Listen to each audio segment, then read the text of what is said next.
그래서 오늘 말씀드리고자 하는 분석법은 엑스레이 흡수 분광학, 엑스레이 업섭션 스펙트로스코피라고 하고요.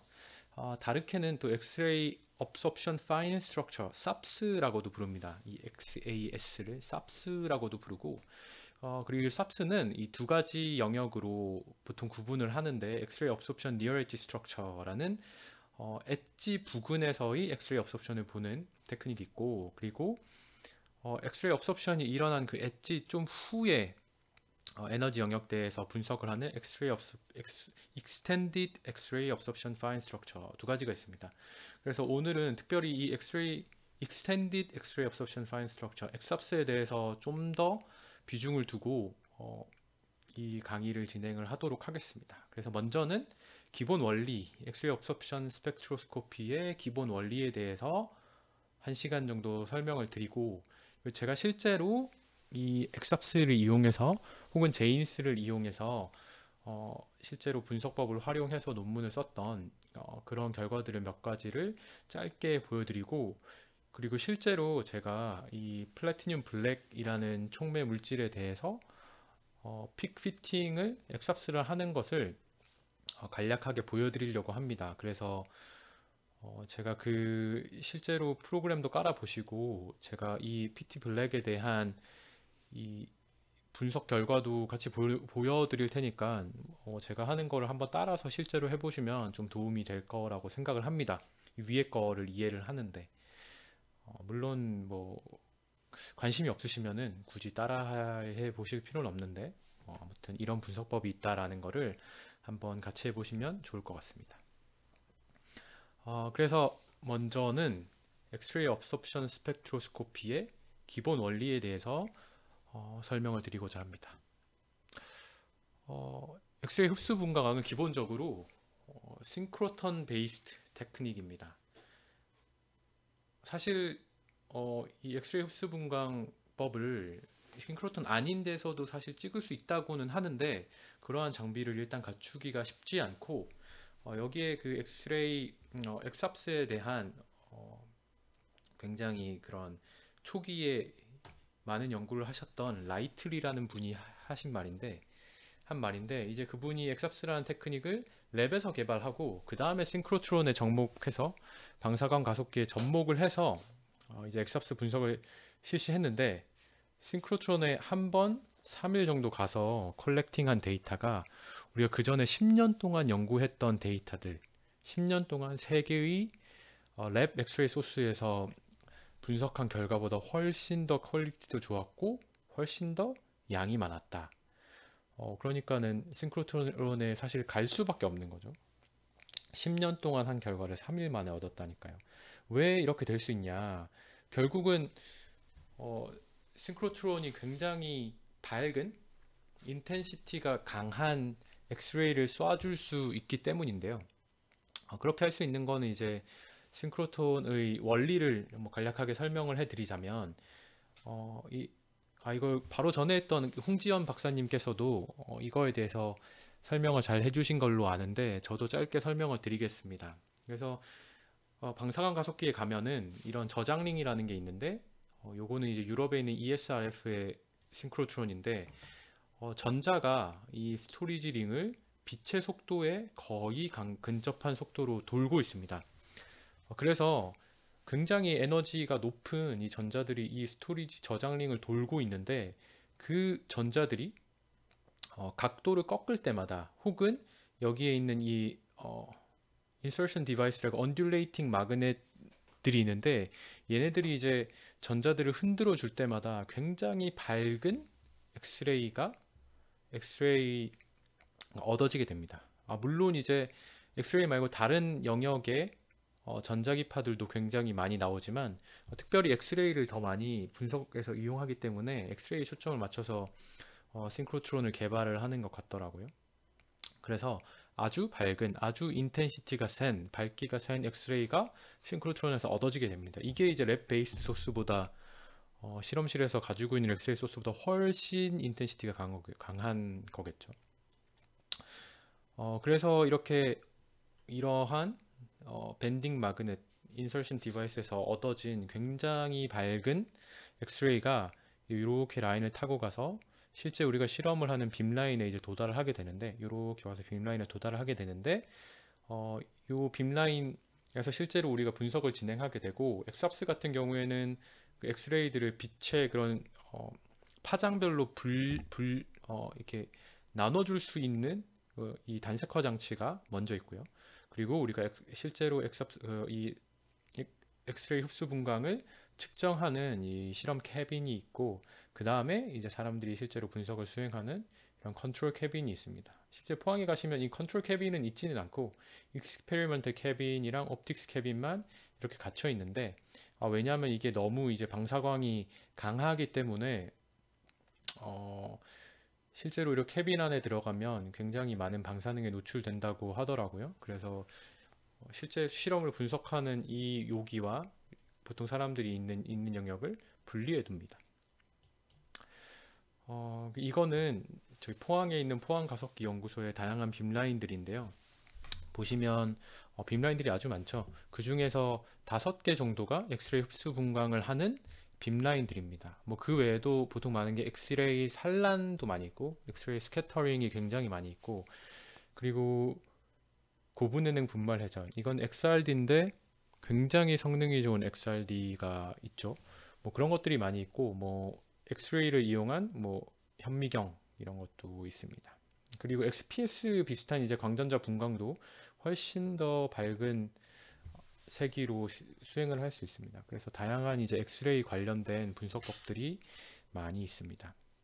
그 중에서 이제 엑스레이 흡수 분광이 5개나 있다는 거는 꽤 그래도 많이 사용되는 이라는 것이겠죠. 그래서 실제로 그렇게 예약을 하기가 쉽지는 않지만, 여러분들이 진짜로 이 엑삽스를 쓰시고 싶고 원한다고 생각하면 실제로 프로포절을 내면 처음 프로포절은 상당히 잘 받아준다고 하더라고요. 그래서 저도 연구를 시작한 지 얼마 안 됐지만 독립적으로 빔타임도 받을 수 있고 그렇습니다.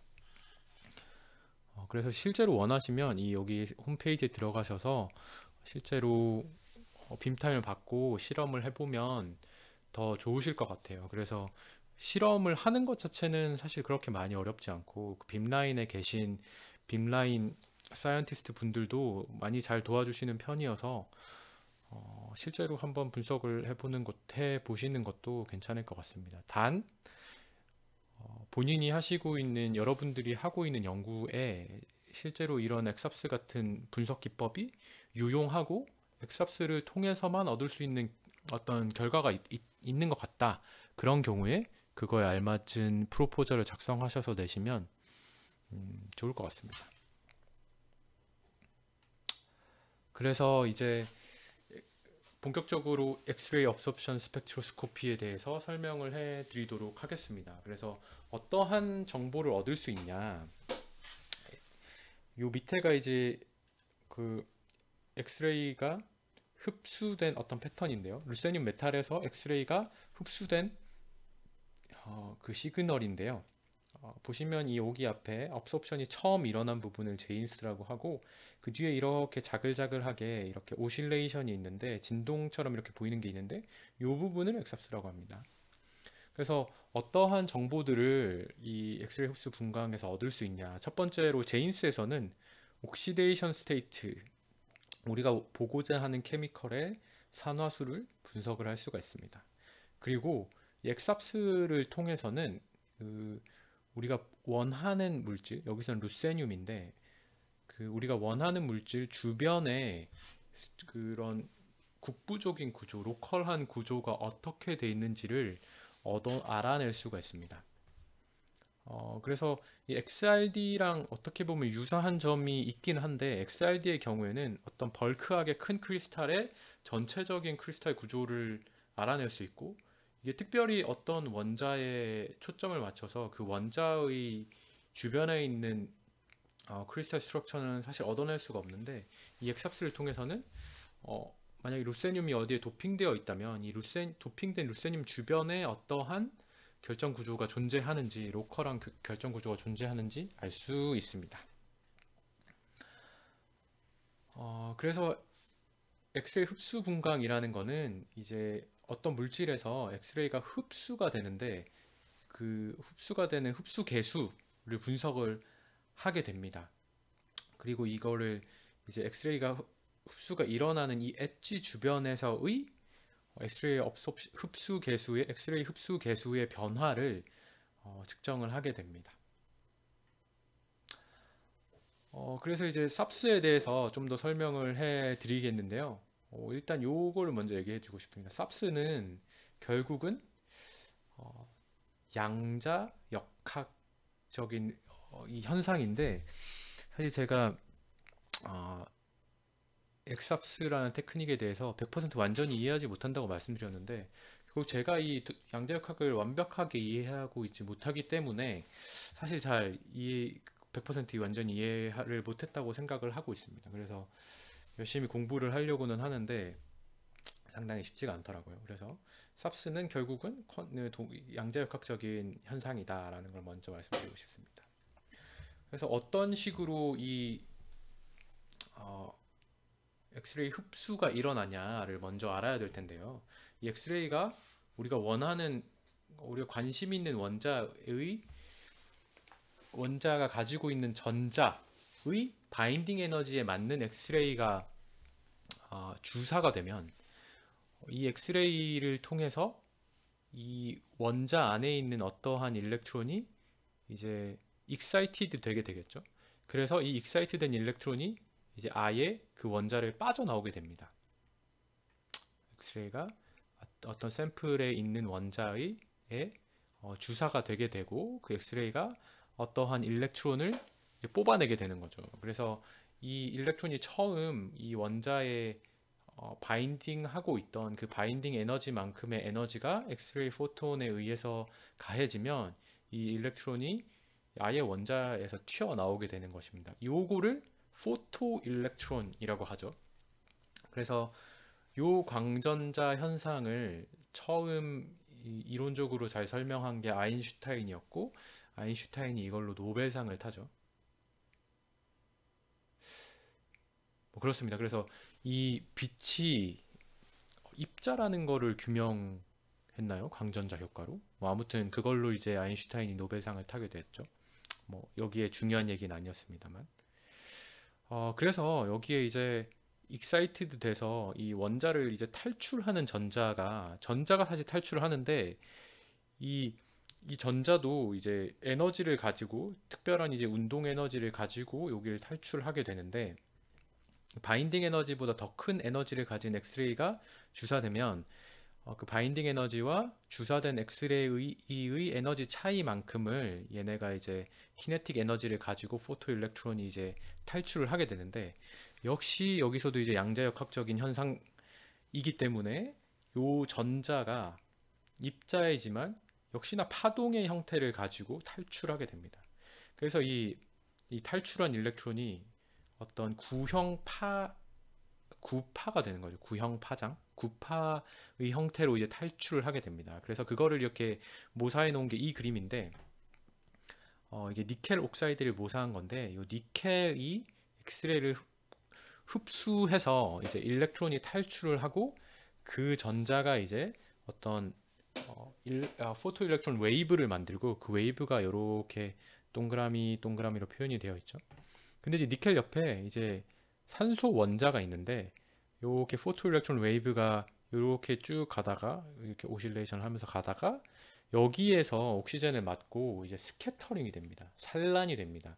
이 산란된 또 웨이브들이 파장들이 구파가 이렇게 또 동그라미로 표시가 되어 있습니다.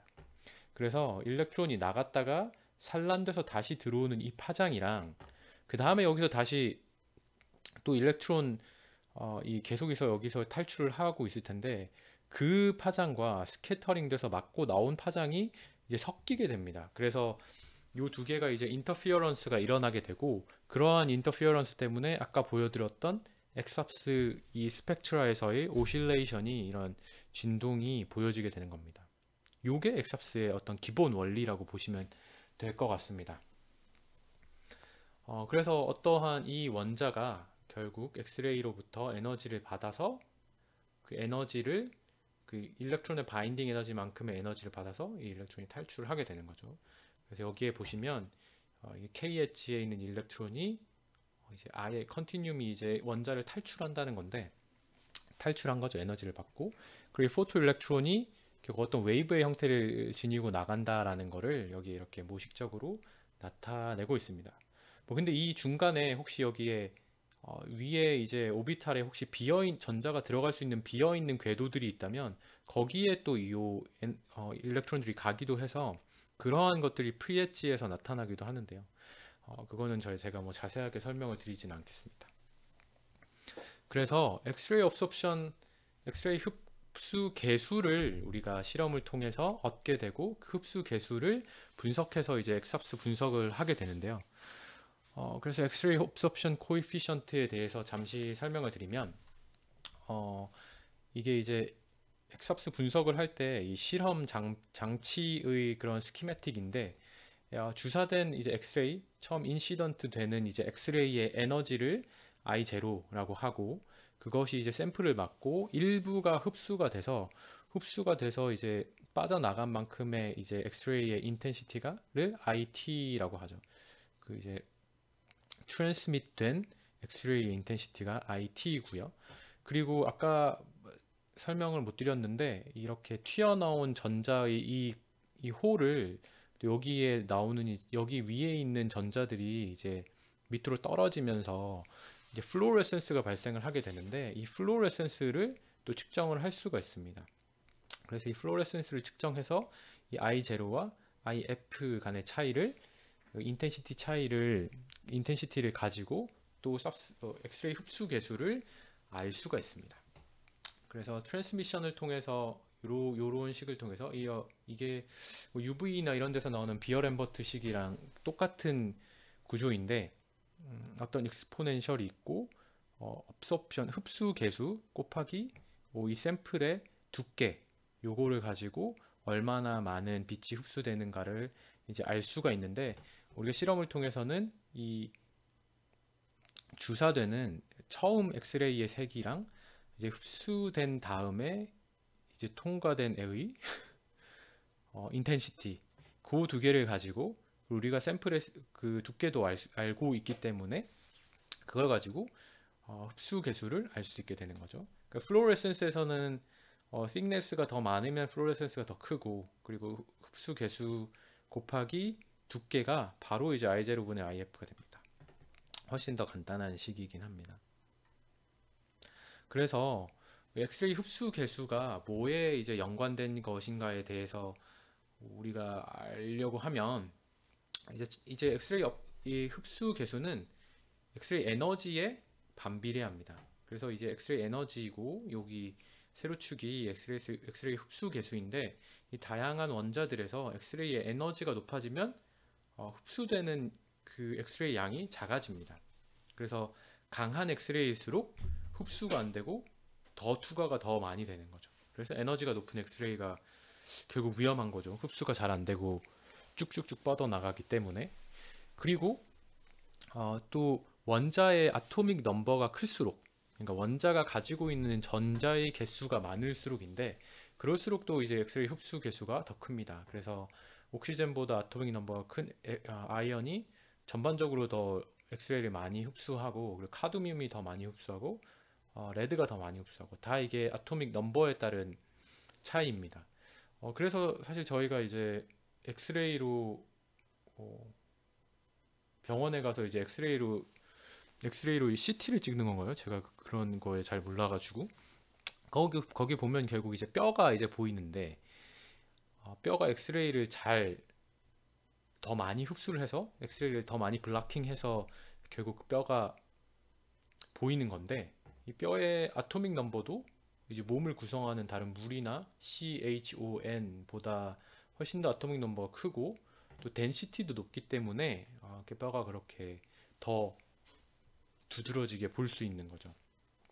그래서 뭐 그런 똑같은 원리로 엑스레이 업소션이 아토믹 넘버와 엑스레이 에너지에 반비례해서 엑스레이 흡수 계수가 달라진다라는 것을 먼저 보여드렸고, 그리고 여기 보시면 이렇게 쭉 에너지가 잘 내려가다가 한 번씩 점프를 뛰는 부분들이 있는데, 여기가 이제 엣지, 업소션 엣지라고 합니다. 이 업소션 엣지는 그러니까 이 아이언 같은 경우를 설명을 하자면 아이언의 K 엣지에 있는 일렉트론들이 흡수할 수 있는 엑스레이 세기보다 더 높은 세기의 엑스레이가 주사됐을 때 그 엑스레이 이를 흡수하는 그 양이 갑자기 늘어나면서 이 업소션 엣지가 이제 뜨게 되는 겁니다. 그래서 카드뮴 같은 경우에 여기 아마도 L3, L2, L1, L1, L2, L3 엣지가 이거 쭉 있고 또 K 엣지가 있고 뭐 이런 식인데 그러니까는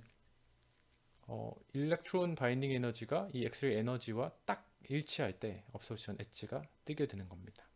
여기를 사실 저희가 엑스레이 흡수 분광을 통해서 분석을 하는 거죠, 실제로는. 그래서 아까 보여드렸던 그림을 다시 보여드리면 이제 엑스레이 업소션 엣지입니다. 여기가 이제 루세늄 메탈에 대한 삽스 스펙트라고 루세늄 K 엣지에 대한 이 분석인데, 루세늄 K 엣지는 루세늄의 1s 오비탈에 있는 전자가 탈출할 때 흡수가 크게 일어나는 엣지가 K 엣지입니다. 그래서 1s에 있는 일렉트론이 쭉 탈출을 하고 탈출한 일렉트론들이 웨이브로 프로파게이트 하면서 퍼지면서 이제 주변 원자들에게 스캐터링 되고 걔네들이 계속 나가고 있는 일렉트론 웨이브랑 인터피어런스를 일으키면서 여기에 이러한 진동들이 일어나게 됩니다.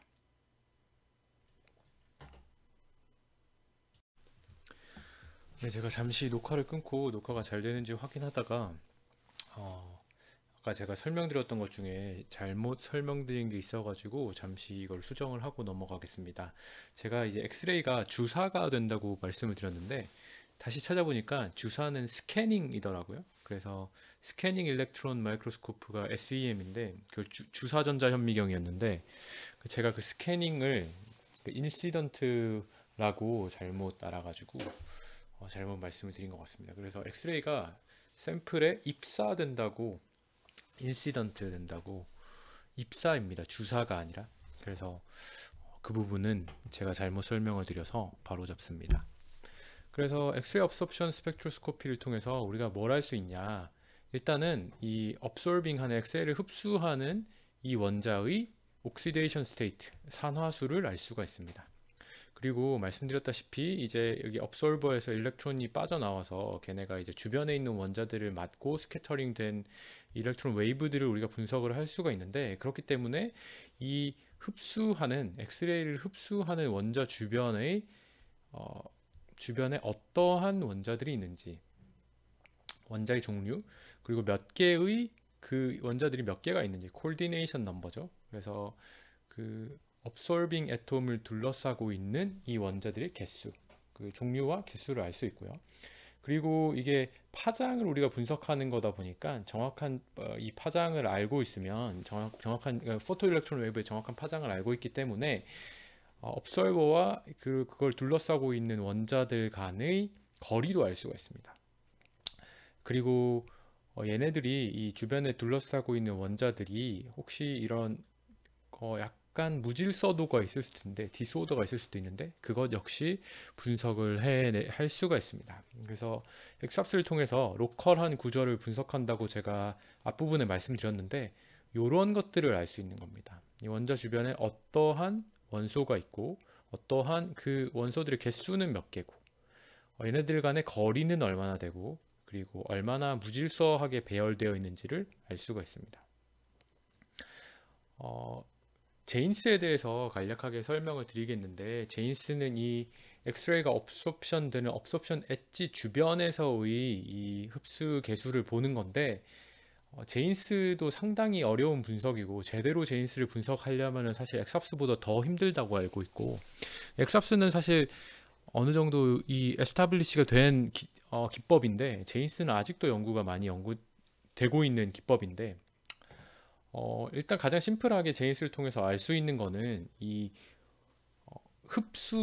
엑스레이 흡수하는 원소의 산화수에 대해서 알 수 있습니다. 이건 아주 쉽게 알 수 있습니다. 어렵지 않게. 그래서 이거는 망간에 대한 결과인데, 망간 포일 같은 경우에, 메탈 같은 경우에 업섭션 엣지가 상당히 앞에서 뜨고 산화수가 높아질수록 업섭션 엣지가 더 이게 밀려서 뜨게 됩니다. 이거를 XPS도 사실 동일한 설명을 하는데, 이제 결국 일렉트론이 탈출할 때 얼마만큼의 에너지가 필요하냐 이거잖아요. 그래서 만약에 옥시데이션 스테이트가 높은 원자 같은 경우에는 전자가 그 원자 주변에 좀 부족한 상황이기 때문에 코어에 이제 바인딩하고 있는 전자가, 탈출해야 되는 전자가 좀 더 강하게 원자 핵과 결합을 할 수밖에 없겠죠. 전자를 잃은 상황이니까. 그래서 그거를 그 이펙티브 차지라고 하나요? 예, 그 바인딩하는 일렉트론이 느끼는 그런 이펙티브 차지가 더 커서 어쨌든 탈출하기가 더 힘들어집니다. 옥시데이션 스테이트가 높아질수록. 그래서 이렇게 밀리게 됩니다. 그래서 망간에 대한 결과이고, 요거는 이제 카파에 이제 보론을 도핑을 해서 옥시데이션 스테이트를 조절한 건데, 카파에 이제 보론을 도핑할 때 도핑의 양이 이제 많아질수록 카파가 메탈릭에서 약간 파샬리 옥시데이티드 된 그런 카파가 이제 관찰이 되고, 그것으로 이제 촉매의 활성을 조절했다, 이런 겁니다. 그래서 이 업소션 엣지의 에너지가 카파의 옥시데이션 스테이트와 정비례하는 관계를 나타낸다, 그런 거죠. 그래서 제인스는 옥시데이션 스테이트를 알 수 있다. 심플하게는 이렇게 생각하시면 될 것 같습니다. 요 주변에 이런 스캐터링들이 진짜로 어려운 건데, 요거는 저도 어떻게 하는지 잘 모릅니다. 자, 그리고 이제 엑삽스로 제인스는 뭐 여기까지 하고, 이제 엑삽스에 대해서 좀 더 설명을 해드리도록 하겠습니다. 일단은 간단하게 설명을 해드리면, 이게 그 니켈 옥사이드에서 나오는 엑삽스 시그널에 대한 어떤 컨셉적인 어떤 그림입니다. 그래서 이 B 영역에서는 이제 업소션 엣지 전이기 때문에 일렉트론이 탈출하지 못하기 때문에 아무런 일이 일어나고 있지 않습니다. C, D 같은 경우에는 이제 일렉트론들이 탈출을 하는데, 여기에 탈출하는 애들이 이제 파장을 가지죠. 그래서 이 포토 일렉트론이 어떤 웨이브의 형태로 존재하게 되고, 그렇게 이제 업소션, 엑스레이를 흡수하는 원자 주변에 구형 파장을 만들어내게 됩니다. 그래서 구형 파장이라고 생각을 하면 되고, 이 포토 일렉트론이 가지는 에너지는 이 전자가 탈출할 때 더 강한 엑스레이에 의해서 얘네가 이제 익사이티드 되었다면, 이 엑스레이 에너지 빼기 바인딩 에너지만큼의 이제 키네틱 에너지를 가지고 이제 탈출을 하게 되는데, 그래서 이제 C 같은 경우에는 이제 여기는 이제 포토 일렉트론의 에너지 자체가 크지 않기 때문에 이 구형 파장이 약간 좀 파장이 긴 것처럼 이제 그림이 그려져 있습니다. 그 D 같은 경우에는 훨씬 더 이제 오밀조밀하게 이 파장이 그려져 있는데, 당연히 이제 여기에서는 포토 일렉트론의 키네틱 에너지가 크기 때문에 훨씬 더 파장이 작게 나타나게 됩니다. 에너지가 크기 때문에. 그래서 그거를 이제 무의식적으로 이제 나타낸 거고요. 그리고 이렇게 구형 파장으로 이제 파장의 형태로 존재하는 이 일렉트론 웨이브가 이제 주변에 있는 원자들에게서 산란이 되죠. 스캐터링 된 웨이브가, 뭐 아까도 설명드렸습니다만, 이렇게 또 구형 파장을 만들게 됩니다. 역시 이제 그 일라스틱 스캐터링 같은 경우에 동일한 파장을 가진 애들이 또 나오기 때문에, 동일한 파장을 가지는 애들이 여기 더 높은 에너지를 가지는 애에서도 동일하게 이제 관찰이 됩니다. C 같은 경우에는 이게 이 동그라미 이 실선이 서로 겹치지 않고 있죠. 그러니까는 이 두 개의 파장이 out of phase, 상이 겹쳐 있지 않은 거죠. 그러니까는 destructive interference가 생기게 됩니다. 그래서 이런 경우에는 이 엑삽스 시그널이 이 미니멈처럼 나타나게 되고요. D 같은 경우에는 여기 이제 실선들이 겹쳐 있죠. 이런 경우 이제 constructive interference라고 하는데, 파장이 이제 더 커지는 거죠. 이런 경우에 여기 이렇게 맥시멈 엑삽스 시그널이 좀 더 크게 보이는 부분이 이런 constructive interference가 일어날 때 이렇게 일어난다고 합니다.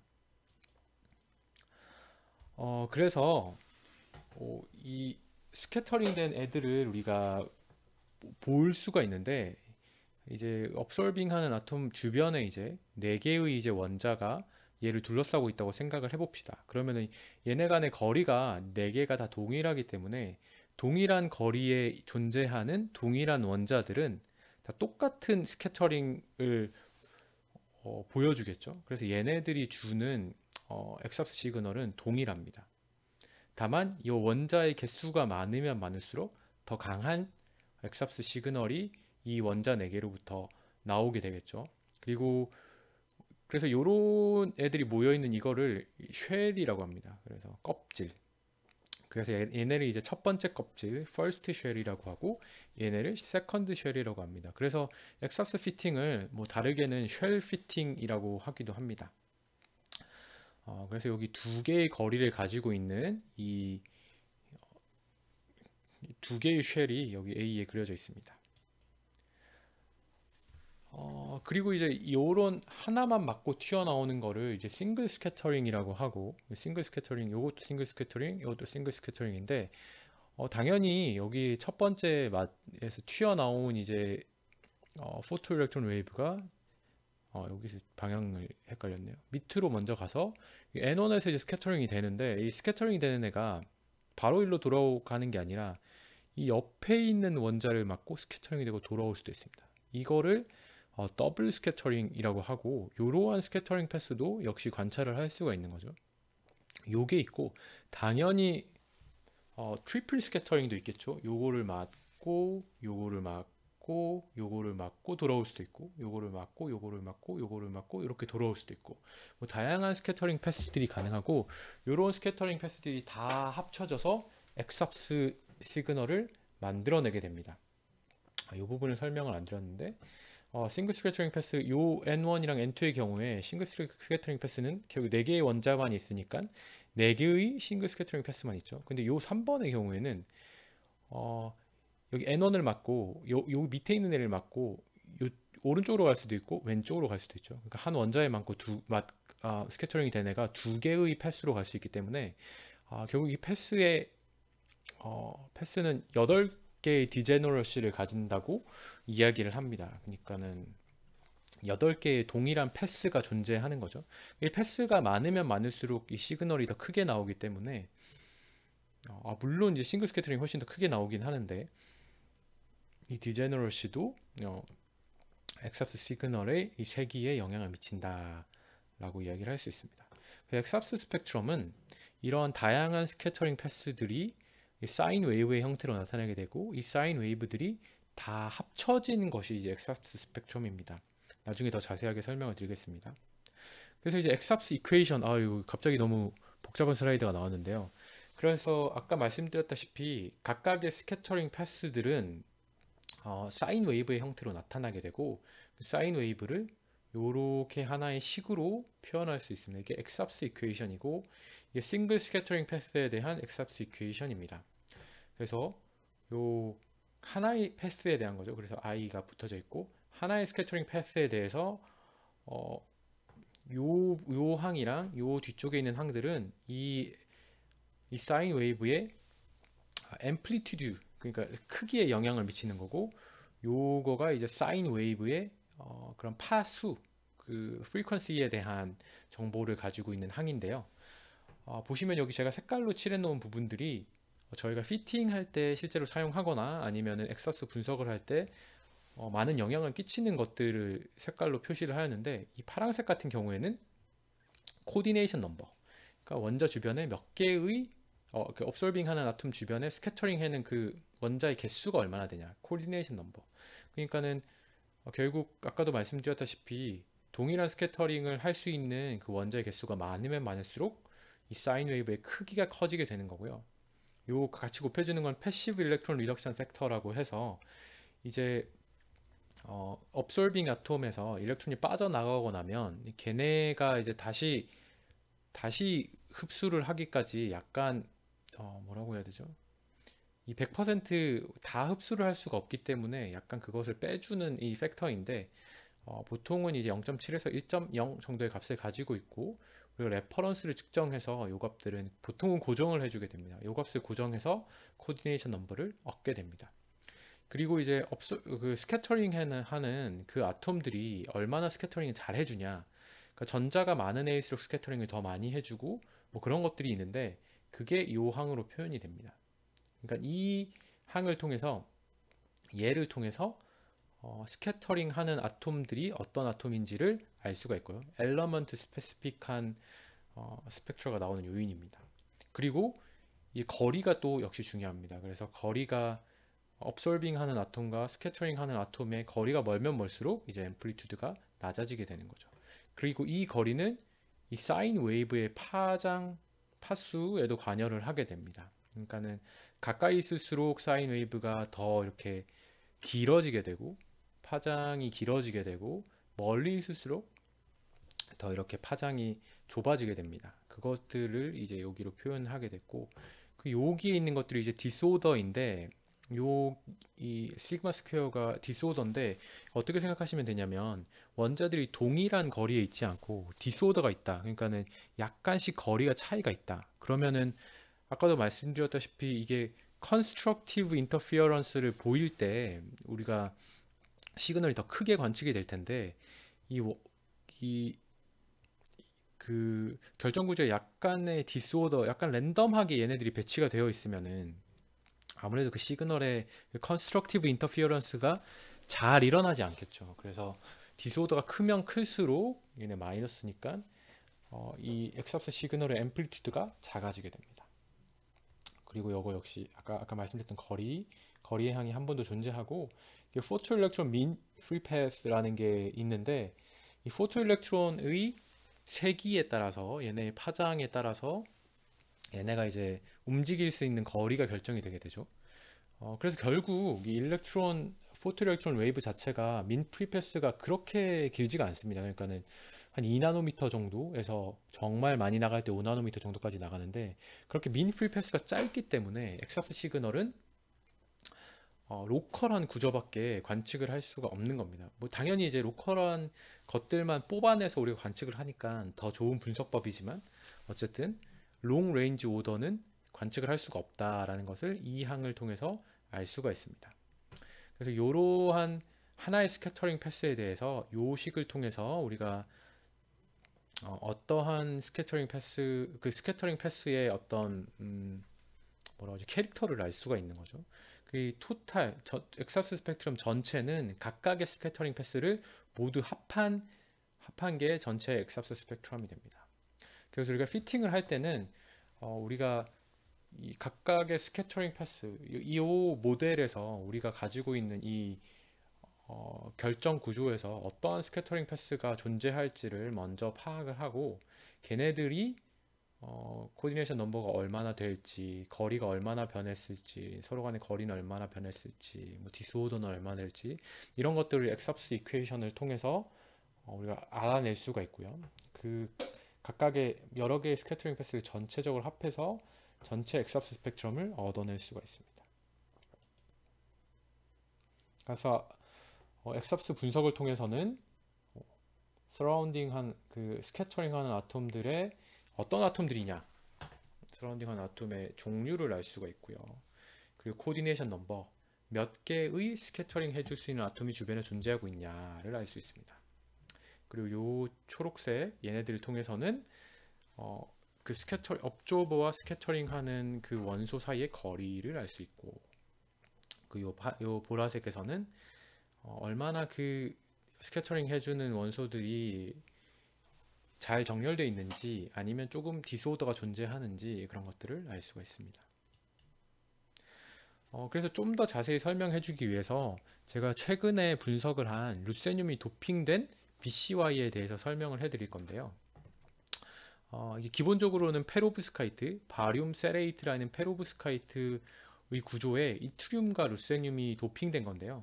이 세륨 사이트에 10%의 이트륨이 도핑되어 있고 또 3%의 루세늄이 도핑이 되어 있습니다. 그러니까 아주 미량의 루세늄이 도핑되어 있는 거죠. 그래서 이게 질량 퍼센트로 하면 루세늄이 약 1%밖에 존재하지 않습니다. 그래서 이런 스토이키오메트리를 가지고 있고요. 요거는 이제 그 결정 구조를 이제 모식화한 건데, 루세늄 주변으로 옥시젠이 존재하고 그 바로 다음에 바륨이 존재하고, 그리고 더 멀리는 이제 세륨이 존재하고 있습니다. 그래서 이 세륨 중에 일부는 이제 이트륨이거나 루세늄일 텐데, 그것까지는 제가 모델에서 고려를 하진 않았습니다. 그래서 먼저 엑사스 분석을 하기 전에 루세늄이 도핑된 이 BCY가 어떤 구조를 지녔는지를 다른 분석법을 통해서 먼저 관찰을 했는데요. 템을 통해서는 이 BCY, 바륨 세레이트, 루세늄과 이트륨이 도핑된 바륨 세레이트가 약 50나노미터 정도 되는 어떤 나노파티클인 것을 확인을 했습니다. 이거를 통해서는 뭐 루세늄이 어디에 있는지 알 수는 없었고, 루세늄 주변의 로컬 코디네이션 케미스트리 이런 것을 알 수가 없었죠. XPS는 표면 분석이기 때문에 루세늄이 양이 굉장히 적었기 때문에 루세늄을 거의 볼 수가 없었습니다.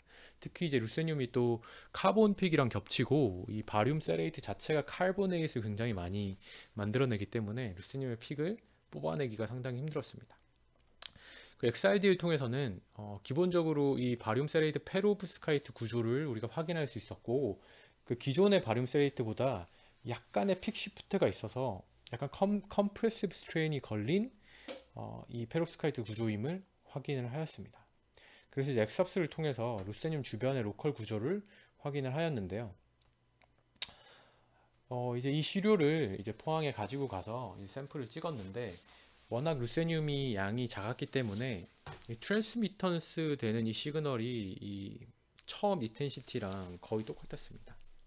그래서 이 트랜스미션 모드로는 얘를 측정을 할 수가 없었고, 이 샘플에서 나오는 플로레센스를 통해서는 아주 미량의 그 원소들도 검출을 할 수 있기 때문에 플로레센스 모드를 이용을 했습니다. 그래서 요 그래프 같은 경우가 이제 X축은 엑스레이의 에너지죠. 엑스레이 에너지 대비 이제 입사되는 엑스레이의 에너지입니다. 이게 일정하지는 않죠. 그러니까 하이 에너지를 가진 엑스레이 양이 좀 더 적은 것을 알 수 있었습니다. 그래서 입사되는 엑스레이 세기를 측정을 하고요. I0 체인버에서 그 플로레센스를 플로레센스 디텍터에서 측정을 하죠. 그래서 요 두 개의 비를 통해서 이 업섭션 코이피션트를 얻을 수가 있었습니다. 그래서 요거와 같은 업섭션 코이피션트를 우리가 구할 수가 있었고, 보시면 아까 보여드렸던 그 업섭션 엣지랑 굉장히 비슷한 그런 시그널이 구해졌죠. 얘는 이제 노멀라이즈가 되지 않은 건데, 요 업섭션 엣지의 점프가 1이 되도록 보통 데이터를 노멀라이즈를 시킵니다. 그래서 이 엣지 전에 이 포스트 엣지, 프리 엣지라고 하는데, 프리 엣지가 약 이 일직선이 되도록 이 백그라운드를 먼저 빼주고, 그 다음에 이제 포스트 엣지 부분에 혹시 라인을 그려줘 가지고, 이거는 이 아테나라는 프로그램에서 잘 잡아주는데, 이 포스트 엣지를 어떤 식으로 노멀라이즈를 하냐면, 이 초록색과 이 프리 엣지 라인과 포스트 엣지 라인 사이 간격이 1이 되도록 노멀라이즈를 시켜주게 됩니다. 그렇게 하면 이렇게 노멀라이즈 된 삽스 스펙트라가 얻어지게 되고, 이것만 가지고 이제 제인스 분석은 가능합니다. 물론 이제 여기 피팅하고 이런 것들은 조금 어렵겠지만요. 그래서 이 정도로는 제인스 어널리시스를 할 수 있고요. 이렇게 노멀라이즈 한 다음에 이제 엑삽스 오실레이팅 하는 파트를 얻어내주기 위해서 오실레이팅 되는 요 부분들을 추출을 해줘야 되는데요. 사실 우리가 이런 오실레이션 자체가 주변에 있는 원자들에서 스캐터링 때문에 생기는 거라고 말씀드렸잖아요. 그래서 주변에 원자가 사실 없었다면 업소션 스펙트라가 쭉 올라와서 그냥 이렇게 스무스하게 갔을 겁니다. 이걸 우리가 이론적으로 사실 알 수 있으면 이 백그라운드를 빼는 게 사실 쉬울 텐데, 이거를 이론적으로 구할 수가 없다고 합니다. 우리가 이런 물질을 사실 만들 수가 없기 때문에 불가능하고, 그렇기 때문에 그냥 이 오실레이팅 하는 이 시그널들을 사이를 잘 가로지르는 스무스한 어떤 펑션을 가지고 이 오실레이팅 하는 패턴들을 추출하게 됩니다. 백그라운드를 임의로, 어떻게 보면 임의로 잡는 거죠. 임의로 잡아서 빼주면 이 오실레이팅 패턴을 구할 수가 있고, 그게 요겁니다. 여기서 이제 엑스레이 그 x축의 이제 값이 단위가 달라진 것을 이제 알려드리는데요. 이게 어떻게 바뀐 거냐면 아까 말씀드렸다시피 포토 일렉트론 이 웨이브 넘버에 따라서 이거를 다시 재배열한 겁니다. 여기 이제 원래는 엑스레이의 에너지였는데 엑스레이의 에너지를 이제 나오는 포토 일렉트론의 웨이브 넘버로 다시 이제 한 겁니다. 결국 똑같은 건데 그 x축만 다르게 한 겁니다. 그 다음에 이제 우리가 K 웨이팅이라는 걸 해주게 되는데요. 이게 어떤 의미를 가지냐면 이 오실레이팅하는 엑사스 패턴 자체가 이 웨이브 넘버가 커지면 커질수록 시그널이 작아지게 되는데요. 이 부분들을 약간 보완해 주기 위해서 이 웨이브 넘버가 큰 부분의 시그널을 좀 더 크게 보여주기 위해서 이 각각의 요 Y축에 이 K 웨이브 넘버를 곱해주거나 아니 웨이브 넘버의 제곱을 곱해주거나 웨이브 넘버의 세제곱을 곱해주거나 해서 요쪽에 잘 안 보이는 시그널들을 좀 더 잘 보이게 해줍니다. 보통은 K2, K제곱 웨이티드 아니면 K3제곱 웨이티드를 많이 사용을 합니다. 그래서 요게 결국 이제 엑삽스 스펙트럼, 요걸 엑삽스 스펙트럼이라고 부르는데요. 얘네들은 결국 다양한 사인 파장, 사인 웨이브들의 합입니다. 그래서 요것들이 보면 이제 굉장히 복잡한 것 같지만 결국 단순한 몇 개의 사인 웨이브로 나눌 수 있는데요. 보시면 요런 세 가지 사인 웨이브가 이 엑사스 스펙트라의 특징적인 사인 웨이브들이고 얘네들의 합이 요게 되게 되는 겁니다. 그래서 이제 이 엑사스 스펙트럼을 이 퓨리에 변환을 하면, 퓨리에 트랜스폼을 하면 각각의 사인 웨이브의 파장별로 우리가 또 얘네를 다시 그릴 수 있는데요. 퓨리에 트랜스폼이라고 하는 거는 이 시간의 함수였던 이런 사인 웨이브의 합을 프리퀀시로 다시 재배열하는 건데요. 그래서 요런 아주 복잡한 사인 함수의 합을 몇 가지 단순한 사인 웨이브를 분류를 하는 겁니다. 그래서 이제 x축이 원래는 시간이었다면 이제는 프리퀀시가 되는 거고 x합스에서는 요 x-axis가 웨이브 넘버였다면 요거를 radial distance, 그러니까 스캐터링 해주는 그 원자 간의 거리로 이제 재배열을 하게 됩니다. 그래서 요 엑삽스 스펙트럼을 퓨리에 트랜스폼 하면 요런 패턴이 얻어지게 되는데 이게 무엇을 의미하냐면 이게 같은 엑삽스 퓨리에 트랜스폼 한 엑삽스 스펙트럼인데 여기 첫 번째 1에서 2 레디얼 디스턴스에서 나오는 첫 번째 픽이 퓨리에 트랜스폼을 다시 역으로 하게 되면 요 사인 웨이브가 나오게 됩니다.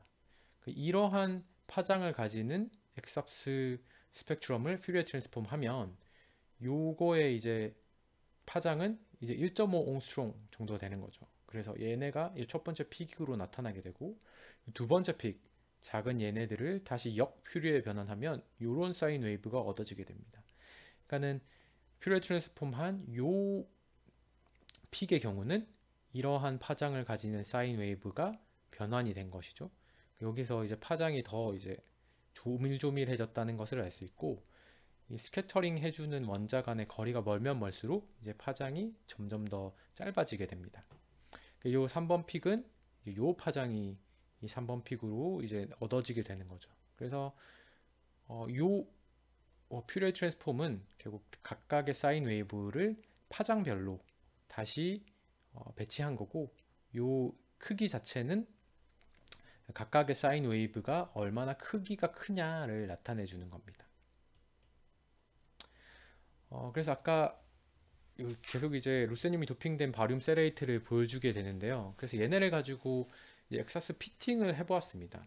그래서 우리가 기존의 다른 분석들을 통해서 일단 바륨 세레이트 자체가 페로브스카이트 구조를 가지고 있는 것은 확인을 하였고 약간 컴프레시브 스트레인이 걸렸다는 것까지도 XID를 통해서는 확인을 할 수 있었습니다. 이제 우리가 엑사스 분석을 통해서 왜 이 컴프레시브 스트레인이 걸리는지를 이제 확인을 할 수가 있습니다. 그리고 우리가 페로브스카이트 구조에서 루세늄이 트랜지션 메탈이기 때문에 이 A 사이트가 아닌 세륨이 차지하고 있는 B 사이트에 루세늄이 간다는 것은 상식적인 수준에서 우리가 알 수 있습니다. 그래서 세륨 위치를 루세늄이 차지하고 있다라는 것은 우리가 기본적으로 알 수가 있습니다. 그래서 바륨 세레이트 페롭스카이트 구조를 제가 구글 서치를 통해서 찾았고, 거기에 이제 세륨을 루세늄으로 바꿔준 어떤 모델을 만들어서 그 모델을 통해서 엑스합스 피팅을 진행을 하였습니다. 여기서 이제 이트륨은 사실 들어가 있긴 한데 포션이 많지 않기 때문에 일단 이번 계산에서는 피팅에서는 포함하지는 않았습니다. 그래서 아까 보여줬던 이 퓨리에 트랜스폼된 엑스합스 시그널 첫 번째 큰 픽이 어디서 나왔냐를 이제 분석을 해 보았는데요. 얘네들 이 큰 픽은 루세늄 옥시젠 간의 싱글 스캐터링에서 온 것이라는 것을 엑스합스 피팅을 통해서 알 수 있었습니다. 이게 결국 이제 first shell, 첫 번째 껍질인데, 이 첫 번째 껍질은 루세늄 바로 옆에 있는 옥시젠 간의 싱글 스캐터링을 통해서 얻어진 거고, 사실 다른 이제 멀티플 스캐터링 패스들도 존재하긴 하는데 그 영향을 미치는 게 사실 미미합니다. 루세늄 55, 요 멀티플 스캐터링 패스도 있고, 작은 것 중에 하나겠죠.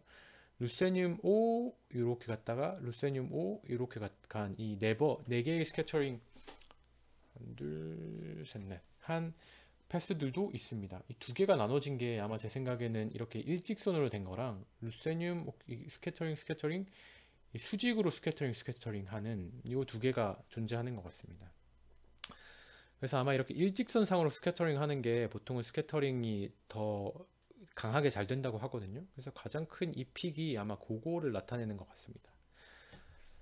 그 다음 두 번째 픽은 어디서 왔냐, 이거를 분석을 해 보니까 루세늄 두 번째로 가까운 바륨과의 싱글 스캐터링으로 얻어진 픽이 이 두 번째 큰 픽인 것을 알 수 있었습니다. 세컨드 쉘은 루세늄과 바륨 때문에 생기는 것이라는 것을 알 수 있었고요. 마지막으로 이 세 번째 쉘은 어디서 왔냐, 루세늄 그 다음 멀리 있는 세륨을 통해서 세륨액에서 스캐터링 된 애들이 이 세 번째 쉘에 나타나는 것을 알 수가 있었습니다.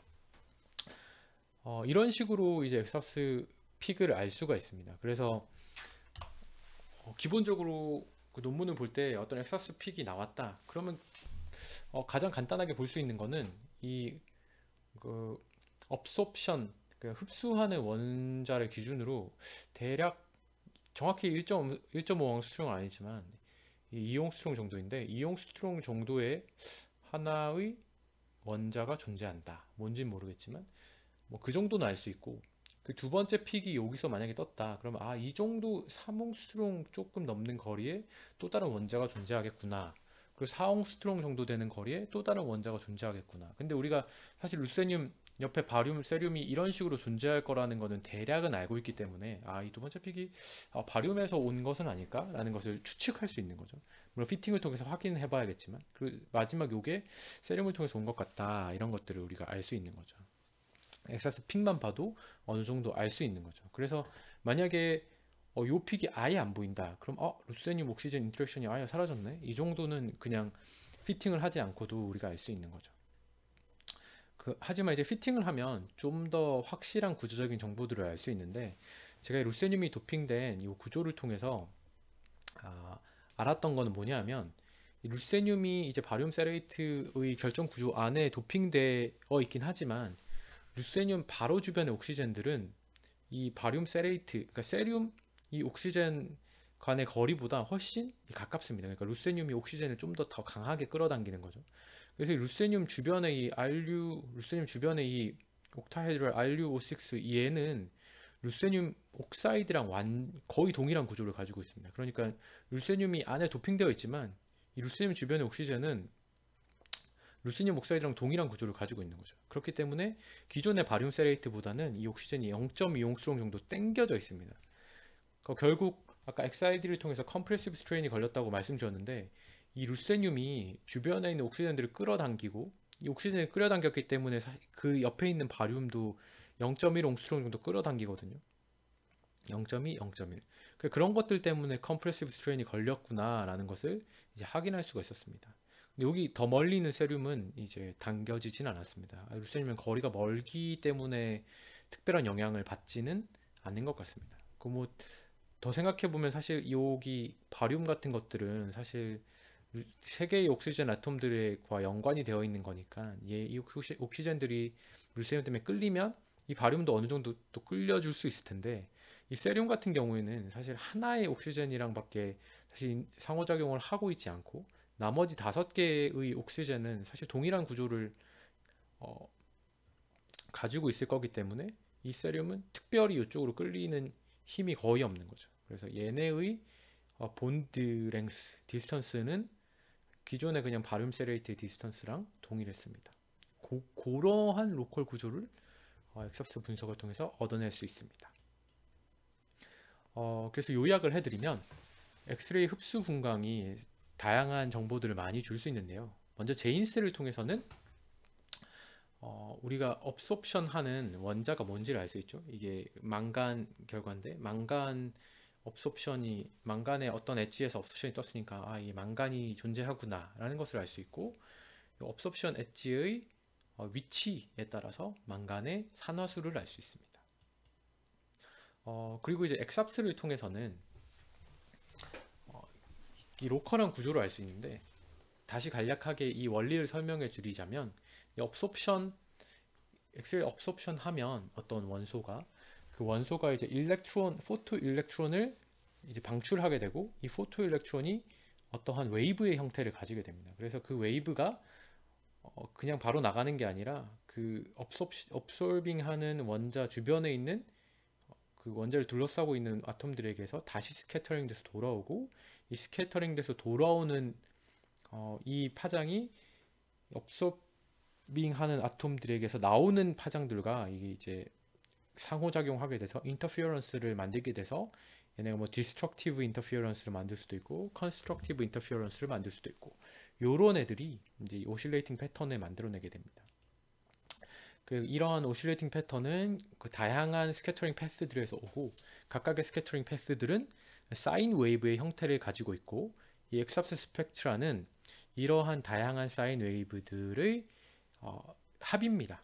그래서 각각의 사인 웨이브는 이러한 엑삽스 식을 통해서 표현이 될 수 있고, 이 엑삽스 식을 통해서 우리가 얻을 수 있는 정보는 업솔빙 하는 이 원소 주변에 어떤 원자들이 있냐, 스캐터링 해주는 아톰들의 종류는 뭐냐, 스캐터링 해주는 원자들의 개수는 몇 개냐, 그 둘 간의 거리는 얼마나 되냐, 그리고 스캐터링 해주는 애의 디스오더는 얼마나 되냐, 이런 정보들을 엑삽스를 통해서 얻을 수 있습니다.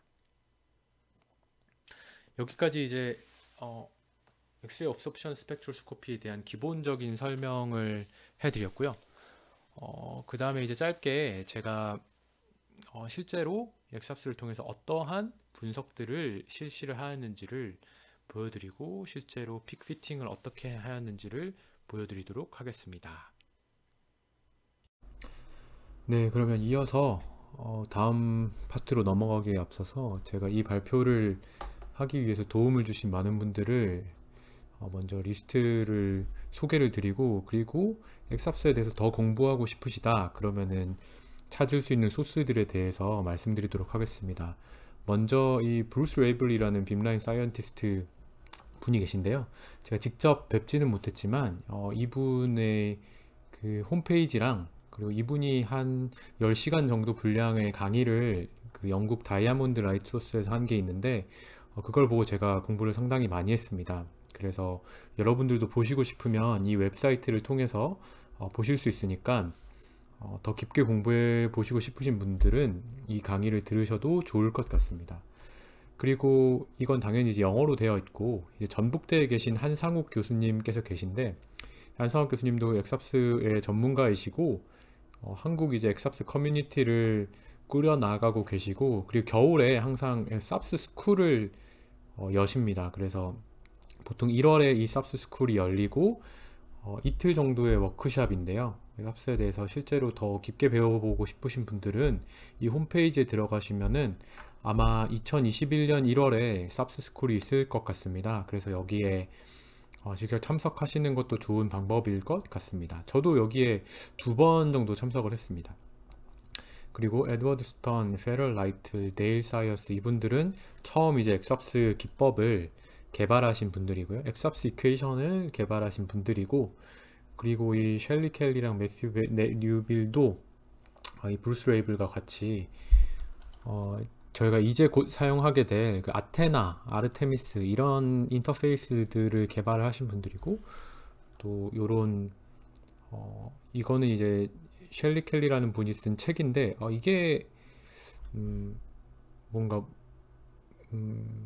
불법인지 모르겠어요. 이 링크가. 어쨌든 전 여기서 이 셸리 켈리라는 분이 쓰신 이 북 챕터를 보고 공부를 많이 했습니다. 저희가 이제 실습에서 쓸 프로그램 이 디미터라는 프로그램 패키지이고, 이 디미터는 아테나, 아르테미스, 헤파에투스 이렇게 구성되어 있고요. 아테나를 통해서 저희가 로우 데이터를 좀 트리트먼트를 할 수 있고, 여기서 제인스 어널리시스를 할 수 있습니다. 그래서 아테나에서 먼저 데이터 처리를 하고, 그 후에 이제 아르테미스를 통해서 엑섭스 피팅을 실제로 진행을 하게 됩니다. 그리고 그 외에 또 유용한 정보들은 헤파이투스를 통하여서 또 얻을 수가 있습니다. 그래서 먼저는 제가 실제로 엑섭스를 어떻게 촉매 분석에 이용했는지를 소개해 드리도록 하겠습니다. 먼저 제인스 어널리시스인데요. 제가 티타늄 나이트라이드라는 서포트를 이용해서 백금을 담지했을 때 이 백금의 전자 구조가 이 티타늄 나이트라이드의 영향을 받아서 어떻게 변화였는지를 제인스 어널리시스를 하였습니다. 그래서 요거는 이제 백금 촉매를 산소 환원 반응, 그 PEMFCS는 연료전지에 쓰는 산소 환원 반응에 썼고요. 이 백금 나노 입자가 산소 환원 반응에 이용될 때 중요하게 생각하는 것이 백금의 디밴드 스트럭처입니다. 백금의 디밴드 스트럭처가 디밴드의 전자가 얼마나 많이 차 있냐, 디밴드 센터가 어떠냐에 따라서 촉매의 반응성이 달라지게 되는데요. 그거를 확인하기 위해서 백금 나노 입자에 대한 제인스 분석을 실시하였습니다. 그래서 PTL3의 제인스 픽이 이와 같은데요.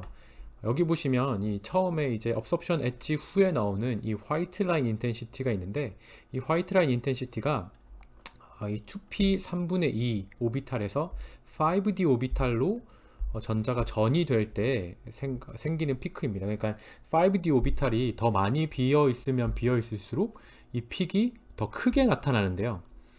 이 백금 나노 입자가 촉매 활성을 더 높게 띄기 위해서는 이 D밴드의 전자가 더 많이 차 있어야 됩니다.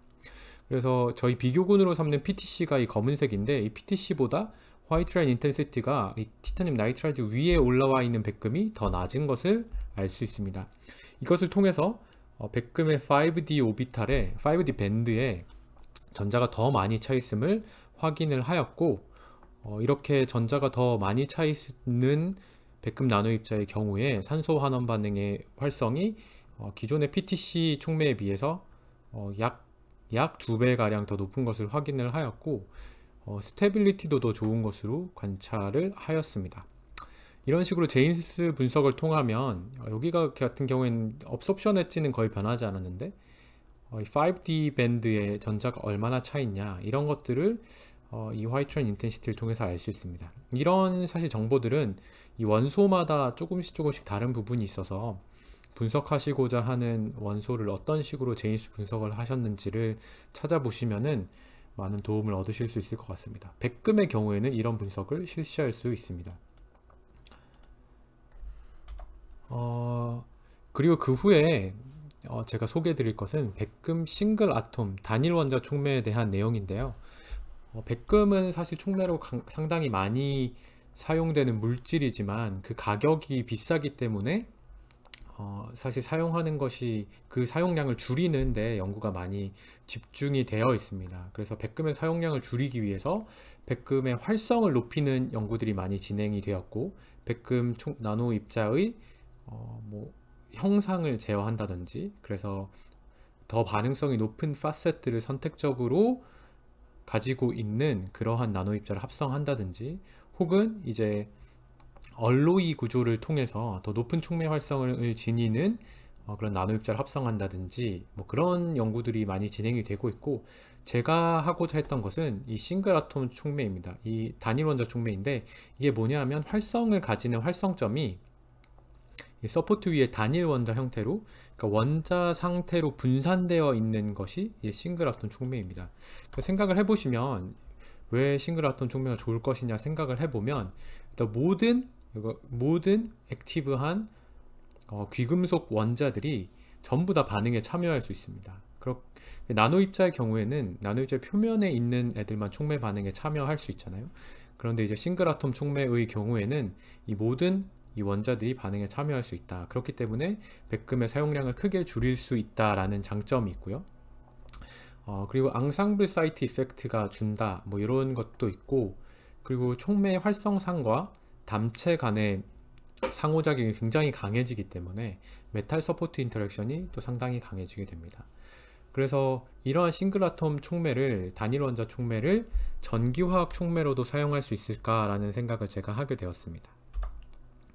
그래서 아까 보여드렸던 티타늄 나이트라이드 담체 위에 백금을 담지하는 그런 연구를 수행하였고, 백금의 담지량을 조절함으로써 단일 원자 촉매부터 나노 입자 촉매까지 다양한 형상을 가지는 촉매를 만들 수 있었습니다. 그래서 엑삽스 분석을 통해서 이 각각의 다른 웨이 퍼센트를 가지고 다른 담지량을 가지고 담지된 백금이 어떠한 형상을 지니는지를 확인을 하였고, 그것과 실제 촉매 반응성과의 연관성을 찾아보려고 하였습니다. 단일 원자 촉매가 잘 합성되었다는 것은 일단 하디프 STEM 이미지를 통해서 확인을 하였는데요. 여기에 밝게 보이는 것들이 실제 백금입니다. 그래서 STEM 같은 경우에는 원자 번호가 높을수록 더 밝게 찍히는데요. 그래서 이제 더 티타늄 나이트라이드, 티타늄과 이 나이트로젠보다 백금이 훨씬 더 원자 번호가 크기 때문에 백금의 단일 원자들이 밝게 보이는 것을 볼 수 있습니다. 그래서 이렇게도 싱글 아톰이 존재하는 것을 확인을 하긴 했지만, TEM 같은 경우는 사실 저희가 원하는 부분만 사실 보면 되는 거고, 그렇기 때문에 좀 더 벌크한 테크닉을 통해서 싱글 아톰이 진짜로 잘 분산되어 있는지를 확인하는 것이 필요하다고 생각을 했습니다. 그래서 이제 담지량을 높여주면 이제 나노 입자들이 조금 더 생기게 되죠. 그래서 2%의 PT를 담지했을 때는 나노 입자와 이런 단일 원자들이 섞여 있는 형태의 촉매를 만들 수가 있었고, 5%의 백금을 담지했을 때는 완전히 백금의 나노 입자만 있는 그런 촉매를 만들 수가 있었습니다. 그래서 얘네를 엑삽스 분석을 실시를 하였습니다. 그래서 싱글 아톰만 있는 것이라고 생각되는 0.35% 샘플의 경우에는 이제 퍼스트 쉘에 이 요 큰 피크만 뜨는 것을 확인할 수 있습니다. 그리고 보통 백금 인터랙션이 일어나는 2.5에서 3.0 옹스트롱 사이에 아무런 특이한 피크가 관찰되지 않는 것을 확인을 할 수 있었습니다. 그래서 처음에 제가 이제 싱글 아톰을 합성해야지 라고 생각하고 요 엑삽스 스펙트럴 처음 봤을 때 피팅은 하지 않았지만 어떤 형태로든 단일 원자 형태로 백금이 존재하고 있겠구나 라는 것을 확인을 할 수 있었습니다. 근데 추후에 엑삽스 피팅을 통해서 알게 된 거는 이 PT가 TI와 결합하고 있었던 것은 아니고 PT 클로린, 그러니까 제가 촉매를 합성할 때 프리커서로 썼던 백금 PTCl4 이런 형태로 백금이 존재한다는 것을 확인을 하였습니다. 그래서 얘로 이제 실제로 엑삽스 피팅을 해보면 PT 간의 콜디네이션 넘버가 아주 작게 나오고 아예 없는 걸로 나오진 않지만 이 PTCl 콜디네이션 넘버가 3 정도로 나옵니다. 그리고 PTTI의 인터랙션도 0.5 정도 되죠. 그래서 이 콜디네이션 넘버로 추정할 수 있는 거는 이 PT 주변에 클로린 아톰이 3개가 있고, 그리고 그 아래로 이제 PT가 이제 또 다른 PT와 결합하고 있는 경우도 있고, 혹은 서포트인 티타늄과 결합하고 있는 애들도 있을 것이다 라는 것을 추정을 할 수가 있습니다. 그래서 이게 이제 백금 싱글 아톰에 대한 엑삽스 분석이었고, 이제 2% 그 단일 원자랑 나노 입자가 같이 섞여 있는 경우에는 이제 PTCl 인터랙션도 여전히 존재하고, 여기에 이제 이 PT 인터랙션에서 오는 요 픽도 이제 생겨나게 됩니다. 그래서 얘네들을 이제 피팅을 해보면 이제 백금과 백금 간의 코디네이션 넘버가 배위수가 3.3으로 증가하는 것을 확인할 수 있었습니다. 하지만 여전히 PTCL의 코디네이션 넘버도 2.6 정도로 나타나는데요. 이게 바로 이렇게 줄었다라고 생각하기보다는 싱글 아톰으로 존재하는 애들은 PTCL 간의 코디네이션 넘버가 3인 형태로 존재하고, 또 나노 입자로 존재하고 있는 백금 같은 경우에는 실제로 여기 안에 있는 애들만의 코디네이션 넘버를 따지면 코디네이션 넘버 6, 7, 8 정도 될 텐데, 엑삽스는 이제 벌크 분석이기 때문에 이 모든 백금의 시그널들이 합쳐져서 보이는 것이기 때문에 실 코디네이션 넘버가 이렇게 조금 작게 나오게 되는 것입니다. 그래서 이 PT-PT 인터랙션은 백금 나노 입자에서 얻어진 것이다 라고 추정을 하였고, 여전히 백금 단일 원자가 많이 존재하는 시스템이라는 것을 확인을 하였습니다. 그 PTTI 인터랙션은 훨씬 줄어든 것을 확인하였습니다. 이제 5% 경우에는 저희가 아까도 봤다시피 거의 이제 백금 나노 입자밖에 보이지 않았거든요. 역시 앱삭스 분석을 통해서 PT-PT 간의 이제 코디네이션 넘버 배율수가 8.3인 것을 확인했습니다.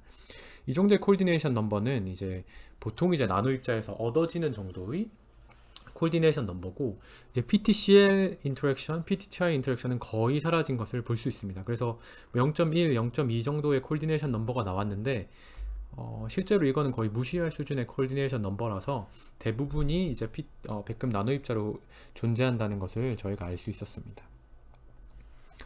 그래서 엑삽스를 통해서 이 세 가지 샘플들이 요 0.35%의 경우에는 단일 원자만으로 구성되어 있다는 것을 확인을 하였고, 2%의 경우엔 단일 원자와 나노 파티클의 믹스처다. 그리고 5%의 경우엔 단일 원자가 없는 나노 입자만 가지고 있는 촉매라는 것을 확인을 할 수가 있었습니다.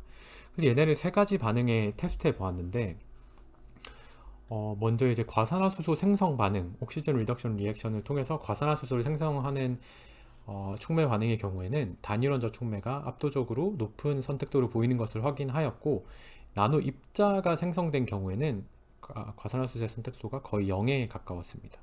그래서 단일 원자 촉매는 촉매 반응의 선택도를 조절할 수 있다라는 것을 확인을 하였고요. 얘네는 이제 연료전지의 그 에노드 반응으로 사용되는 폴믹 애시드 옥시데이션인데, 이 폴믹 애시드 옥시데이션의 같은 경우에는 두 가지 리액션 패스웨이를 따른다고 많이 알려져 있고, 어떤 리액션 패스웨이를 따를까라는 것은 이 픽이 뜨는 이 포텐셜을 통해서 확인을 할 수가 있습니다. 그래서 기존의 이제 PTC 백금 나노 입자의 경우에는 다이렉트 패스웨이보다 인다이렉트 패스웨이의 픽 크기가 더 크고요. 그래서 5% 나노 입자 촉매 같은 경우에는 조금 차이는 있지만 다이렉트 패스웨이보다 인다이렉트 패스웨이가 더 도미넌트하다는 것을 알 수 있습니다. 이 다이렉트 패스웨이는 이제 싱글 아톰 같이 이제 원자가 잘 분산되어 있을 경우에 다이렉트 패스웨이를 보통 따른다고 알려져 있는데, 그래서 싱글 아톰 촉매의 경우에는 실제로 거의 다이렉트 패스웨이만 나타나고 인다이렉트 패스웨이의 픽은 거의 존재하지 않는 것을 볼 수 있습니다. 이것을 통해서 또 단일 원자가 잘 합성되었음을 확인을 하였고, 이 단일 원자를 촉매를 만듦으로 인해서 촉매의 선택도가 또 많이 바뀐다는 것을 확인을 할 수가 있었습니다. 그와 반면에 이제 메탄올 산화 반응, 또 비슷한 이제 에노드 반응인데요. 메탄올 산화 반응의 경우에는 이제 싱글 아톰의 경우에 거의 반응성이 없는 것을 확인을 할 수가 있었습니다. 미미한 정도의 반응성을 나타냈고, 싱글 아톰보다 나노 입자가 많아지면 많아질수록 반응성이 높아지는 것을 확인하였습니다. 메탄올 산화 반응의 경우에는 이제 이 반응을 끝까지 진행시키기 위해서 3-4개의 그런 액티브한 PT 원자들이 모여 있어야 된다는 보고들이 많이 있거든요. 그래서 백금 단일 원자 촉매 같은 경우에는 그런 조건이 되지 않기 때문에 반응성이 아주 낮고, 이제 그런 백금들이 모여 있는 그런 앙상블이 존재하는 요 세 가지 샘플의 경우에는 메탄올 산화 반응의 반응성이 있는 것을 확인을 하였습니다. 그래서 요 PTTIN 촉매 같은 경우에는 결국 이제 PT 클로린 인터랙션이 있었는데, 그러니까 백금이 다이렉트하게 서포트랑 강하게 결합하고 있는 것이 아니라 거의 대부분의 결합이 실제로 프리커서로 썼던 PT 클로린 결합이 대부분 많았기 때문에 이걸 사실 싱글 아톰 촉매라고 부를 수 있을지 많이 의문점이 저도 가지고 있었습니다. 그냥 단순히 프리커서가 서포트 위에 올라가 있는 그런 형태로도 볼 수 있지 않을까라고 생각을 했고, 이 백금과 이 담체 간에 뭔가 인터랙션을 훨씬 더 좋게 만들 수 있는 구조가 없을까라는 것을 고민을 하였습니다.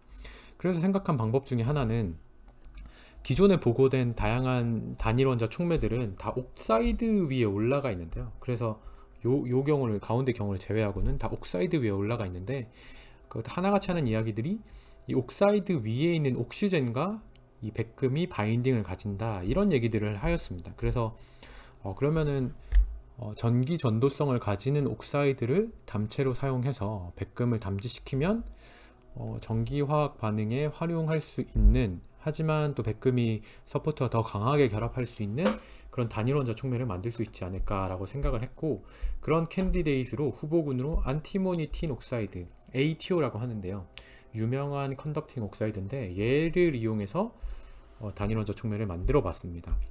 이건 정확히 제가 만든 건 아니고 제가 이 아이디어를 내서 제 연구실의 후배 중에 한 명이 이 연구를 진행을 하였습니다. 그래서 이 ATO라는 옥사이드 위에 백금을 역시 두 가지 형태로 담지를 하였는데, 이 두 개의 경우에 동일하게 4웨이트%의 백금을 올렸는데 낮은 온도에서 환원 처리를 해줬을 때 나노 입자가 합성이 되었고, 조금 더 환원 처리를 더 높은 온도 400도에서 해주면 이 나노 입자가 관찰되지 않았습니다. 그래서 얘네도 이제 하디프 STEM 이미지를 보면 이 반짝이는 PT 싱글 아톰들이 존재하는 것을 이제 확인을 하였고요. 얘네를 이제 엑삽스 분석을 해보면 이제 백금 간의 인터랙션이 보통 이 2.7 옹스트롱 영역대에서 나타나는데, 이 백금 단일 원자라고 생각한 거의 경우에는 이게 약간 앞에서 입히기 떴습니다. 제가 아까 말씀드렸다시피 제가 기대한 거는 이 백금이 서피스 옥시젠과 결합한 그런 구조를 기대를 하였는데, 서피스 옥시젠과 결합을 하였다면 사실 여기에 픽이 크게 떠야 됩니다. PT 옥시젠 인터랙션이 보통 여기에 잘 뜨기 때문에 2옹스트롱 거리를 가지는 PT 옥시젠이 보통 1.7옹스트롱 정도의 거리에서 엑삽스 스펙트라에서 뜨는데 이게 존재하지 않았습니다. 그래서 생각과는 다른 형태로 플래티늄이 존재한다는 것을 확인하였고, 결국 이 픽이 어디서 떴냐라는 것은 백금이 이 틴, 표면에 있는 틴과 뭔가 얼로이를 형성했다는 것을 알 수 있었습니다. 그래서 이게 벌크한 얼로이까지는 아니고 서피스 얼로이, 뭐 싱글 애톰 얼로이처럼 백금이 잘 분산되어 있지만 틴과 함께 얼로이의 형태로 존재한다는 것을 확인을 하였습니다. 그래서 얘네들을 이제 피팅을 해보면 PT 단일 원자의 경우에는 PT-PT 인터랙션은 전혀 존재하지 않는 것을 계산을 하였고, PT-TIN과의 코디네이션 넘버가 한 2.6 정도 보이는 것으로 확인하였고, 그리고 PT-O도 조금이지만 존재를 하는 것을 확인을 하였습니다. 그러니까 백금이 거의 대부분 틴과 얼로이를 이루고 있고, 하나 정도의 본드는 PT-O와 결합하고 있다, 그러니까 옥시젠과 결합하고 있다, 이렇게 이해하면 될 것 같습니다. 이제 나노 입자의 경우에는 아까와 유사하게 이런 나노 입자가 형성된 경우에 엑삽스 피팅을 해보면 PT-PT의 결합 배위수가 7.3, 아까와 유사하죠. 나노 입자에서 보통 나타나는 그 정도의 이제 결합 배위수가 나왔고, PT-O나 PT-CL의 경우에는 거의 미미한 정도의 코디네이션 넘버를 나타냈고, 아마 여기에서도 PT-TIN 인터랙션 이 스캐터링 패스를 피팅을 해봤을 텐데 이거는 피팅을 해도 좋은 결과가 나오지 않았던 것 같아서 피팅이 잘 안 되는 걸로 확인을 했던 것 같습니다. 그래서 이렇게 나노 입자를 올린 경우에는 PT-PT 인터랙션이 도미넌트한 엑삽스 스펙트라가 얻어졌고, 이 싱글 아톰처럼 합성된 싱글 아톰 얼로이의 경우에는 PT-TIN의 인터랙션이 도미넌트하게 나타나는 것을 확인을 하였습니다. 동일하게 역시 이 촉매를 가지고도 폴믹 애시드 산화 반응, 메탄올 산화 반응, 산소 환원 반응, 이렇게 세 가지 반응을 진행했고, 역시 아까와 유사하게 단일 원자 촉매의 경우 폴믹 애시드 옥시데이션은 굉장히 활성이 높고 다이렉트 패스웨이에서 반응이 진행되고, 메탄올 옥시데이션의 경우에는 단일 원자 촉매가 전혀 활성이 없고, 그 산소 환원 반응에서는 산소 환원 반응의 그 과산화수소 선택도가 단일 원자에 비해서 높게 나타나는 이런 경향성을 동일하게 보였습니다. 그래서 요거 같은 경우에는 실제로 이런 하프셀 테스트만 한 게 아니라 싱글셀을 실제로 만들어서 반응성을 비교를 해 보았는데, PTC를 촉매로 썼을 때와 비교해서 훨씬 더 액티비티, 그러니까 활성이 높고 실제 셀의 성능이 높은 것을 확인하였습니다. 더 이제 여기 촉매를 이 싱글셀 테스트를 할 때 이 백금의 담지량이 거의 10분의 1 수준이었거든요. 이 PTC에 비교해서. 그럼에도 불구하고 훨씬 더 높은 성능을 나타내었고, 이 파워 덴시티를 백금의 그램으로 나타내면 이 PTC의 경우엔 파워 덴시티가 100 밀리와트 정도인데, 이 싱글 아톰 얼로이를 이용하면 거의 1000, 오더에 가까운 향상을 확인을 할 수가 있었습니다. 여기까지가 제가 이제 엑삽스 분석을 통해서 했던 것들을 간략하게 소개를 해드렸고, 또 이 외에도 파티클 사이즈를 추정하는데 엑삽스 피팅을 통해서 얻어진 코디네이션 넘버 배위수를 활용할 수가 있습니다. 그래서 이거는 실제 모델을 통해서 이 백금 나노 입자의 안에 백금 나노 입자 하나에 들어있는 백금의 원자 개수가 많아지면 많아질수록, 즉 이제 이 X축이 PT 파티클 사이즈가 되는 거죠. PT의 파티클 사이즈가 커지면 커질수록 PT 간의 코디네이션 넘버도 증가한다라는 것을 모델을 통해서 보여준 논문입니다. 그래서 어떻게 생각하시면 되냐면, 이제 백금이 나노 입자로 존재할 때 이제 표면에 존재하는 백금들은 사실 코디네이션 넘버가 사실 적고, 벌크에 있는 백금들은 코디네이션 넘버가 12로 상당히 큰데, 결국에 삽스 피팅을 통해서 얻어지는 코디네이션 넘버는 그 모든 것들의 평균을 낸 코디네이션 넘버가 얻어지기 때문에, 백금 나노 입자의 크기가 작아지면 표면의 비중이 훨씬 더 커지고, 코디네이션 넘버가 작은 표면에 존재하는 백금의 비율이 훨씬 더 커지기 때문에 코디네이션 넘버가 작은 것처럼 보이고 나타나고, 백금 나노 입자의 크기가 커지면 커질수록 벌크의 컨트리뷰션이 커지기 때문에 표면에 비해서 코디네이션 넘버가 더 높게 나타내게 됩니다. 그래서 요거는 같은 그래프를 또 다른 형태로 보여준 건데, 코디네이션 넘버가 작아지면 작아질수록 표면에 존재하는 백금의 비중이 높아진다. 그래서 표면에 존재하는 백금의 비중이 높아지면 높아질수록 코디네이션 넘버가 낮아진다. 같은 내용인데, 결국 이러한 분석을 통해서 엑삽스 코디네이션 넘버를 통해서 파티클 사이즈를 또 유출을 할 수가 있습니다. 실제로 그런 연구 결과들이 보고된 것도 있는데요. 이거는 이제 루세늄을 티타늄 옥사이드 위에 이제 담지를 해서 루세늄이 어떻게 변화하는지를 인시추로 측정한 결과인데요. 이제 CO 메타네이션 반응에서 루세늄 나노 파티클의 변화를 본 것입니다. 그래서 처음에 이제 인시추 제인스를 통해서 처음에는 루세늄 옥사이드의 형태로 존재하다가 시간이 지나면 지날수록 이 제인스 피크가 변하는 것을 보실 수 있는데, 이러한 피크의 개형이 루세늄 옥사이드에서 나오는 개형이고, 요런 피크의 개형이 메탈릭한 루세늄에서 나오는 제인스의 개형인데, 얘네들을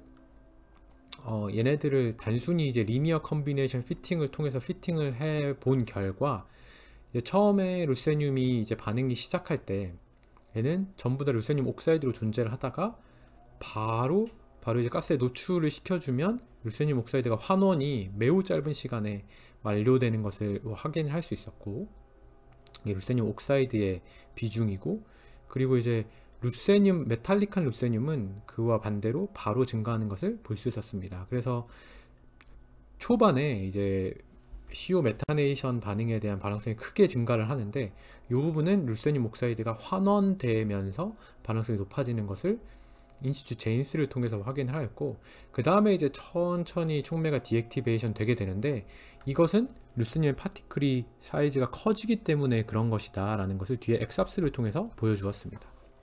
일단 뭐 X시추, 그러니까 반응 후에 꺼낸 촉매를 가지고 뭐 10분 반응 테스트 했을 때, 그리고 10시간 했을 때, 그리고 16시간 정도 반응했을 때, 반응 후에 이제 파티클들을 꺼내서 TEM을 찍어 봤을 때 이제 파티클 사이즈가 조금 변하는 것을 관찰을 하였는데, 이거를 이제 인시추 엑삽스로도 동일하게 분석을 수행을 할 수 있습니다. 이러한 파티클 사이즈가 커지는 것을.